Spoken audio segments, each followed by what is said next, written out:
Hello everybody, this is Lee Davey. Welcome to another episode of the Alcohol Addiction Podcast. I am not an alcoholic. I refuse to be anonymous. I am someone that doesn't drink alcohol. I spend every waking moment of my life helping other people do the same, including right now, going to respond to a question from Megan. Megan's joined the Truth About Alcohol email list. Please do that if you want to receive my blog posts and lots of other messages from me. You can do that at thetruthaboutalcohol.co.uk and sign up when the annoying pop-up flashes on the screen.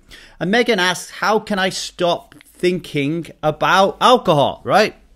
And I get it completely and utterly, okay? What is happening probably is that you now have a lot of thoughts around your head that keep telling you that drinking alcohol is not a good idea. That it's just not a good idea whatsoever, and that you should be stopping drinking. And so now you're trying to stop drinking, but actually now you're trying to stop. The resistance is chirping up. It's got a megaphone, isn't it? And it's inside your mind, and it's going, drink, drink, drink, drink. Don't listen to Lee Davey. He doesn't know what he's on about. Don't listen to Annie Gray. She's fucking a nerd. Don't listen to Andy Ramazi's fucking doesn't know what he's talking about. William Porter doesn't know what he's talking about, and he's fucking bing, bing, bing, bing, bing in your ear all the time, right? And he's telling you that your friends are right. You don't have a problem, that you can drink if you want to drink. You can moderate. Everybody moderates. You're not an alcoholic. Blah, blah, blah, blah, blah, right? And I guess what you're saying is, how can I stop that? How can I stop that voice continually chirping on? Because if the voice didn't chirp on, then this thing would be a doddle. Like, I wouldn't have a problem with this, right? I would be able to stop drinking alcohol easy peasy, lemon squeezy, right? And that is an important point in itself, right? Because you're right, you would be able to stop drinking alcohol very, very easily, because the likelihood is that your physical addiction to alcohol is not really going to be the problem. And if you decided you was going to stop drinking for a week, maybe just to see what it would be like, unless you are someone who is really got a super serious problem with alcohol, that you're drinking like bottles of vodka a day and you need medical attention. If you are like most of the people who come to Strive, or all the people who come to Strive, and you're somebody who's drinking a bottle of wine a night or something like that, and you decide to not drink for a week, then, you know, guess what's going to happen? You're not going to have any really uncomfortable physical withdrawals, right? They will be minor irritances at best. And what I'm talking about here is people moan and groan, don't they? And they talk about how difficult it is to get over that physical addiction to alcohol. But come on, you know, I mean, I don't know about you out there. How many of you have been in a fight?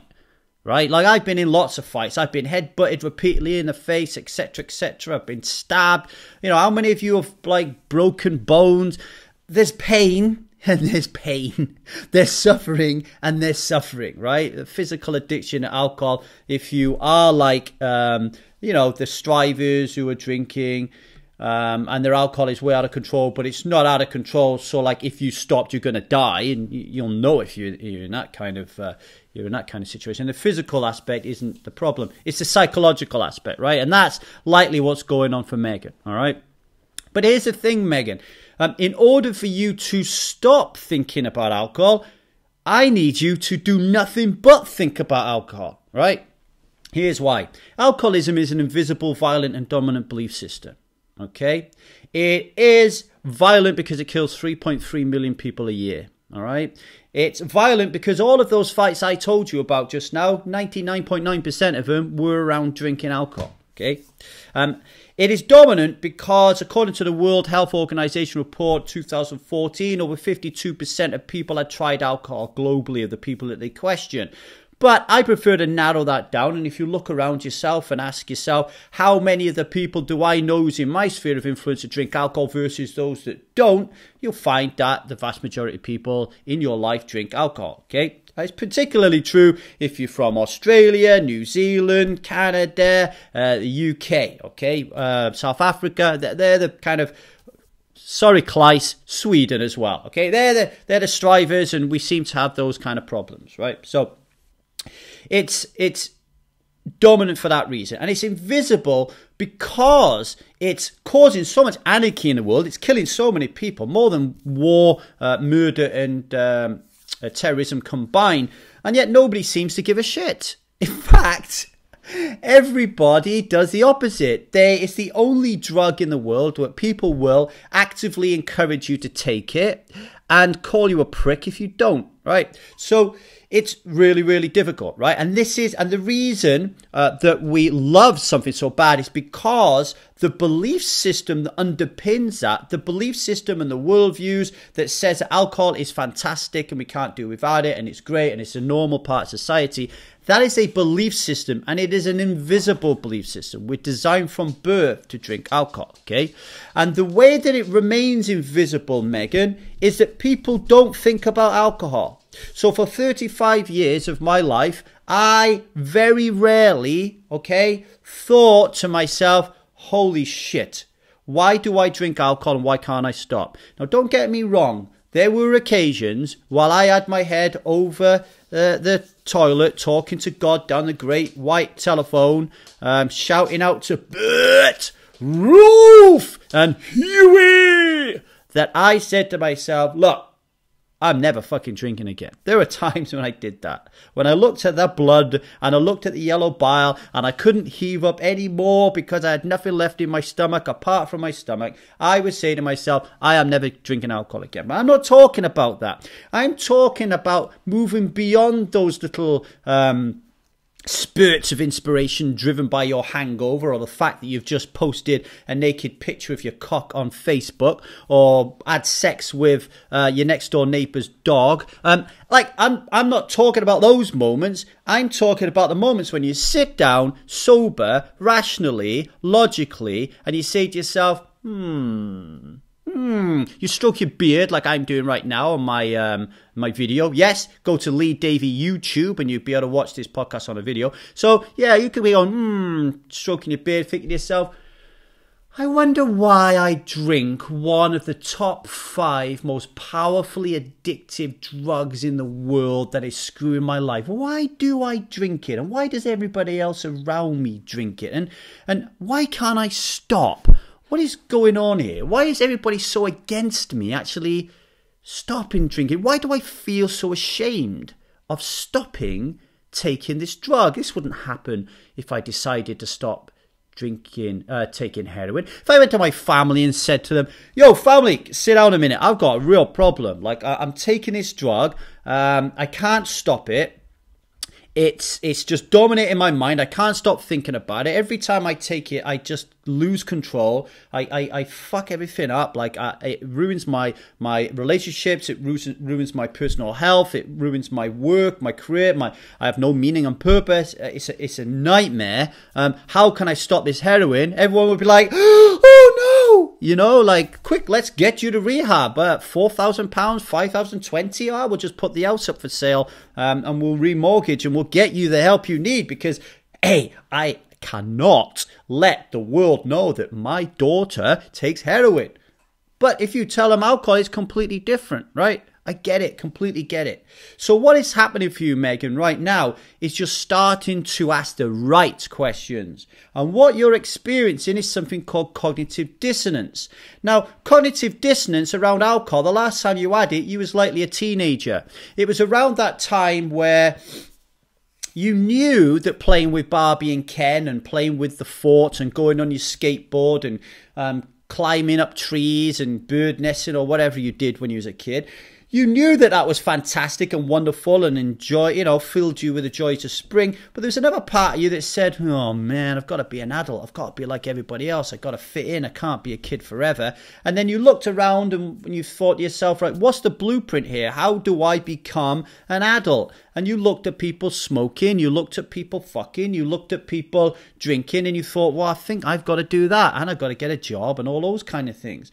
But there would have been cognitive dissonance there, particularly around your first drink of alcohol, because it would have tasted like shit. It would have tasted like the poison that it was. And you would have said to yourself at that time, holy fuck, this is disgusting. Why is everybody drinking this shit? But at the same time, you couldn't prevent yourself not from drinking it because the power of fitting in, alcoholism as an invisible, violent, and dominant belief system, wouldn't have allowed you to turn around and say, I'm not drinking this shit, it's dishwater, right? So that cognitive dissonance is in your head going, bum, bum, bum. Megan, it's like an alarm. Ding, dong, ding, dong. Megan, Megan, Megan, don't drink it, don't drink it. And then someone else pipes up in your head and says, drink it, fit in. And now you've got this conflict going on in your mind. And the way that you dealt with that conflict, the way that you silenced it, the way that when you was a teenager, you answered your own question and you stopped thinking about alcohol, was you silenced the cognitive dissonance, right? How did you do that? You did that by falling into the trap that alcoholism is an invisible, violent, dominant belief system. You convinced yourself that the invisible, violent, dominant belief system was the right approach, was the best thing for you. And all of a sudden, over time, you created a lot of narratives, a lot of stories that fitted into the worldview and the belief system that alcoholism needed from you. So you would say to people that you like alcohol, that it provides you with value, that it improves your social situation, that it tastes delicious. I can't have a steak without this beautiful bottle of red wine, right? All this nonsense that I need it to silence the voices in my head, that I'm not confident without it, blah, blah, blah, blah, blah, right? That is how you silenced it. So you have two options right now. That's one option. If you want to silence it, go ahead and drink. Drive the cognitive dissonance away and boom, all of a sudden you're all right again, right? But I get the feeling that's not what you want to do, Megan. I get the feeling that now you're no longer a teenager, that you're a grown woman with wisdom and experience of many decades behind you, that you can't shut this fucking thing up. It's impossible. So I want you to do the reverse. I want you to make it a little bit louder for a bit. All right, as I alluded to in my introduction, if we want to be the very best at whatever we want to be the very best at, whether that is being the best basketball player, being the best tennis player, passing your driving test, being the best marathon runner, being the best cook, being the best at putting nail varnish on your fingers, being the best hairdresser, whatever it is, you need to think and devote so much time and effort into that thing, okay? So if you want to be someone that doesn't think about alcohol anymore, okay, I think that is going to be a very, very difficult thing to achieve. A much better goal is to change the way you're thinking about alcohol. What I mean by that is, when I wake up in the morning, all I do is think about alcohol. When I go to bed at night, I'm thinking about alcohol. And all the way in between, I'm thinking about alcohol. So here are you and me, Megan, on the same spectrum. We're on that same alcoholic spectrum, if you like, okay? But at different stages of it, no doubt, all right? And we both have or are doing the same thing. You're thinking about alcohol all the time. I'm thinking about alcohol all the time. You hate it and want to silence it. I fucking love it and want more of it. Why? Because I'm someone that doesn't drink alcohol. You're someone that does drink alcohol, okay? Now, if you are able to follow the correct stages, follow the right mentor, grab somebody who is in a position where you want to be, someone like me, someone like Andy Ramage, someone like William Porter, someone like Annie Grace, or a myriad of different people like Holly Whitaker, Laura McCowan, who have all been on this podcast, okay? That's not true. Holly Whitaker has not been on this podcast. Holly Whitaker, why haven't you been on this podcast, okay? You're not listening to my emails. Please reply to my emails, even if it's just to say fuck off, so I know, okay, that you're getting them. But people listen to people like that and then say to myself, well, okay, they know how to be someone that doesn't drink alcohol. Lee's telling me that if I become someone that doesn't drink alcohol, then actually I will think about alcohol, but it will be in a different way. It will be in a healthier way. It will be in a better way, and it won't bother me so much. So how do I go and do that, right? So find somebody, okay? Find their group, find their community, and get stuck in. Let me just turn this off a minute because it's just going to beep up on my screen. And that, Megan, is what you need to do. If you can now continually focus about alcohol, so keep saying to yourself, why am I drinking?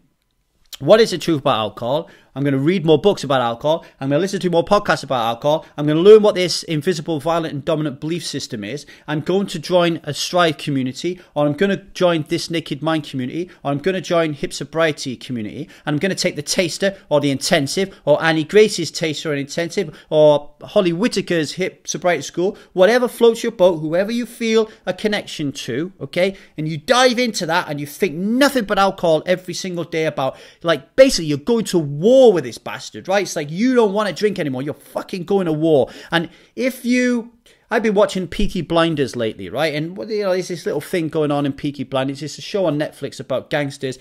And what the gangsters tend to do is they take a lot of pride in knowing more about their enemy than their enemy knows about them. Because if you know more about your enemy, then you will be able to suss out their weaknesses. You will know how to hurt them. You will know how to conquer them.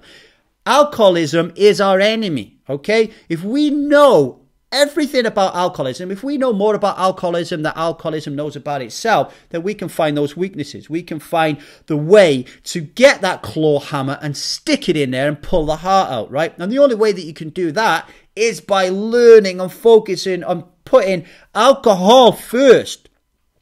If you could put alcohol first and you can focus on nothing but alcoholism as an invisible, violent, and dominant belief system, then eventually you'll be able to slay the beast. Once you slay the beast, you can now start putting some time in, and your time will grow. You've got a week, you've got a month, you've got 6 months, you've got a year, and now you're thinking differently about alcohol, okay? Now it's different. Now the alarm bells aren't going. It's very, very, very different. Now, don't get me wrong. There are some people that go 6 months and they're like, yeah, I don't want to be a member of Strive anymore. I don't want to keep thinking about alcohol. It's like kind of dominating my life, etc., etc. But those people who then decide to take off and not think about alcohol anymore, they're in a completely different place.